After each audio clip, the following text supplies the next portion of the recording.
Idan mutum ya yi laifi fa kawai laifi ya manta da wai malaminka ne ko shugabanka ne ko ɗan uwanka ne duka manta da wannan.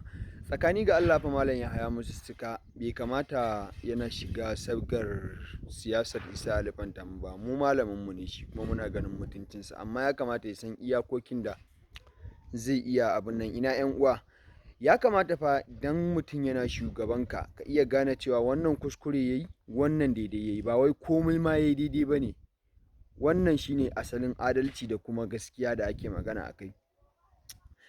Idan mutum yana malaminka yanzu mu kamar Malam Yahaya Masussuka akwai abubuwan da muna ganin yana yi wanda mun san cewa kuskure ne, wanda mun sani idan muka faɗa 'yan uwa za su ji haushi su ga ba daɗi ba kaza kaza, amma domin Allah fa maganar gaskiya guda ɗaya ne. Kowa ya yi dama an ce wai idza qultum fa'adilu walau kana za qurbi wa bi ahdillahi awfu. Abin da Allah ya ce mana kenan, ko da Allah ya sa mutum ko ya kake da mutum idan ka ga ya yi kuskure akwai buƙatar fa ka faɗa mai. Shi ne maganar gaskiya. Yanzu na sani wasu za su fara magana ai ni ba ma ɗan Ƙur'ani zalla ba ne me ai inda haka ne ba zan soke shi akan Ali Isa Fantami ba. Wannan maganar gaskiya ne kawai.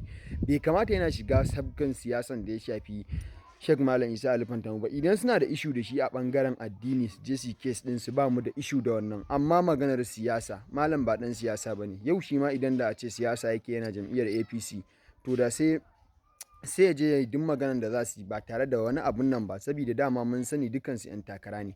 Amma a ɓangaren addini Malam Yahaya Masussuka yake kuma ba ya shiga siyasa ba ne, duk da inda zai shiga muna so.